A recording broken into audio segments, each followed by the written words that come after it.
எனக்கு அன்பானவர்களே, இயேசு கிறிஸ்துவின் நாமத்தில் வாழ்த்துக்கள். கடந்த தொகுப்பில் ஒரு வார்த்தையை கேட்டீங்க. முயற்சி பண்ணுங்க, முன்னேற்றம் அடைவீங்க. அதில் ஒரு வார்த்தை என்ன சொன்னோம்? சரீர முயற்சி.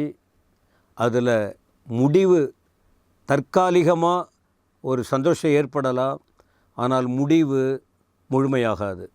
அப்போ எப்படி முடியும்? தெய்வம் இருந்தால் மட்டுமே அந்த முன்னேற்றத்தை காண முடியும். இரண்டாவது ஒரு வார்த்தையாக உங்களுக்கு தியானத்துக்காக சொல்லுகிறேன். 1 தீமோத்தேயு 4:7. அந்த வார்த்தை பாருங்கள். தேவ பக்திக்கு ஏதுவாக முயற்சி ட்ரை பண்ணுங்க. விட வேண்டியதை விட்டுருங்க. கட்டுக்கதைகளை விட்டுருங்க. தேவையில்லாத பழக்க வழக்கங்களை விட்டுருங்க. உங்கள் வாழ்க்கையை கெடுக்கிற சூழ்நிலைகளை விட்டு விலகுங்க. ஆனால் தேவ பக்திக்கு ஏதுவாக முயற்சி பண்ணுங்கள் என்று சொல்லப்பட்டிருக்கு. இப்போ தேவ பக்தின்னா என்ன? தேவ பக்தி என்றால் சடங்கு சம்பிரதாயங்கள் அல்ல. இப்போ அதெல்லாம் மூழ்கி இருக்கிறோமே நாம். எந்த ஒரு காரியத்திற்கும் கடவுள் எல்லாம் அவங்க சொல்லுவாங்க. திடீர்னு வந்து இவங்க சொல்லுவாங்க, இல்லைங்க அப்படி இல்லைங்க, இல்லை இப்படி இல்லைங்க, அப்படியெல்லாம் சொல்லுவாங்க. ஆனால் வேதம் அப்படி சொல்லலை. அதான் அவங்களுடைய தாத்தா சொன்னது, பாட்டி சொன்னது, அவங்க சொன்ன அந்த வழியில் பாரம்பரிய சடங்கு சமுதாயங்களுக்குள்ளே போயிட்டு நீங்கள் பண்ணி பாருங்களேன், ஒன்றும் நடக்காது. ஆனால் கடவுளுடைய வார்த்தை என்ன சொல்லுது தெரியுமா? தேவ பக்திக்கு ஏதுவாக முயற்சி பண்ணு. அப்போ தேவனுக்கு தேவ பக்தி என்றால் சடங்கல்ல. அப்படியானால் என்ன? யோபு சொல்கிறாரு. யோபு 28ஆம் அதிகாரத்தில் 28ஆம் வசனத்தில் என்ன சொல்கிறார் பாருங்க. மனுஷனை நோக்கி, இதோ ஆண்டவருக்கு பயப்படுவதே ஞானம், பொல்லாப்பை விட்டு விலகுவதே புத்தி என்று சொன்னான். அங்கே ஆண்டோடைய வார்த்தை என்ன சொல்லுது? தேவனுக்கு பயப்படணும், அதுதான் ஞானம். தேவனுக்கு பயப்படணும். இன்றைக்கி அது இல்லையே. வெளி உலக எல்லாருக்கும் இல்லை, இருக்கு. அந்தந்த சமயத்தை சார்ந்தவர்களுக்கு இருக்குது, ஆனால் எல்லாருக்கும் இல்லை. என் கிறிஸ்தவத்தில் இருக்கா? இல்லை. ஒரு வசனத்தை படிக்கிற திருச்சபை இருக்கா? இரவு பகலை ஜபன் சொல்கிறவங்க இல்லை. நாமளும் 43 வருஷமாக 45 வருஷமாக நான் பார்த்துக்கிட்டு இருக்கிறேன். பயம் இல்லை, தேவ பயம் இல்லை. இந்த யோபு புஸ்தகத்தில் படிக்கிறோம், இதோ ஆண்டவருக்கு பயப்படுவது தான் ஞானம், பொல்லாப்பை விட்டு விலகுவதே புத்தி என்று சொன்னான். அவர் தேவ பக்தினா என்ன தெரியுமா?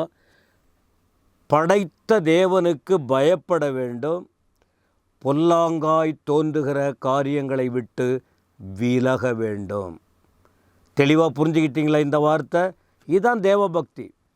தேவபக்தி என்று சொல்லிக்கொண்டு கடவுளுக்கு பயப்படாமல் எல்லா பாவங்களையும் செஞ்சுக்கிட்டு, எல்லா காரியங்களையும் கண்ணால் பார்த்துக்கிட்டு, எல்லா தொழிலையும் ஈடுபட்டுக்கிட்டு, மனுஷனாக மதிக்காமல் மனிதர்களை வேதனைப்படுத்தி ஒரு சந்தோஷத்துக்கு நேராக இல்லாமல் மோசமான செயலில் ஈடுபடுகிற ஜனங்கள் ஏராளம் இருக்காங்க. உங்களுக்கு அதை சொல்லலை. ஆனால் உங்களுக்கு கடவுள் உங்களை நேசிக்கிறதுனால சொல்லி கொடுக்குறார். கடவுளுக்கு பயப்படுங்க, ஞானம் கிடைக்கும், பொல்லாப்பை விட்டு விலகுங்க. சரி, அப்போ தேவ பக்திக்கு ஏதுவாக ஏன் முயற்சி பண்ணணும் அப்படின்னா, குறைந்த நிலையில் இந்த உலகத்தில் பல பிரச்சனையோடு இருக்கும்போது நிறைவான ஆசீர்வாதம் பெற வேண்டுமானால், குறைந்த மனிதன் குறைவுபட்ட சூழ்நிலையில் இருக்கும்போது நிறைவான ஆசீர்வாதங்களை பெற்றுக்கொள்ள வேண்டுமானால் என்ன செய்யணும் தெரியுமா? தேவ பக்திக்கு ஏதுவாக முயற்சி பண்ணுங்கள். வாசித்த அதே வேத பகுதியில் கீழே 8ஆம் வசனம் சொல்லுகிறதை பாருங்கள். 1 தீமோத்தேயு 4ஆம் அதிகாரத்தின் 8ஆம் வசனத்தில், சரீர முயற்சி அற்ப பிரயோஜனம் உள்ளது, தேவ பக்தியானது. எது தேவ பக்தி? தேவபக்தியானது இந்த ஜீவனுக்கும் இதற்கு பின்வரும் ஜீவனுக்கும் வாக்குத்தத்தம் உள்ளது. ஆகையால் எல்லாவற்றிலும் பிரயோஜனம் உள்ளது. அப்போ ஆண்டவர் வாக்குத்தத்தம் கொடுத்திருக்கிறார். இந்த உலகத்துக்குட்பட்ட ஒரு வாழ்வு, நித்தியத்துக்குட்பட்ட ஒரு வாழ்வு, இதற்குட்பட்டதான ஒரு ஆசீர்வாதமான வாக்குத்தத்தங்களை கொடுத்திருக்கிறார்.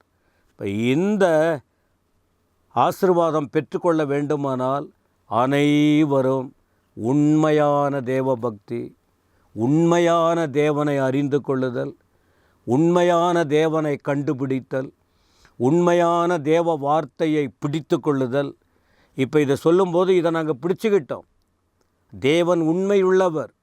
வேதத்தில் நிறையா சொல்லியிருக்கு அவருடைய உண்மைத்தன்மை. எனவே அந்த நித்திய ஜீவனை, நித்திய ஆசீர்வாதங்களை பெற்றுக்கொள்ள தேவபக்தியாய் வாழணும், இம்மையிலும் மறுமையிலும். மூன்றாவது, இப்படி தேவபக்தி, அந்த பக்திக்கு முயற்சி பண்ண வேண்டிய விஷயம் என்ன? நீதிமொழிகள் 3ஆம் அதிகாரம் 5-6 வசனங்கள் இப்படியாய் சொல்லுகிறது. பாருங்கள். உன் சுய புத்தியின் மேல் சாயாதே. உன் சொந்த புத்தி, உன் சுய புத்தியில் சாயாதீங்க. முழு இருதயத்தோடும் கர்த்தர் மேல் நம்பிக்கையாக இருங்க. சுய புத்தியில் சாயக்கூடாது.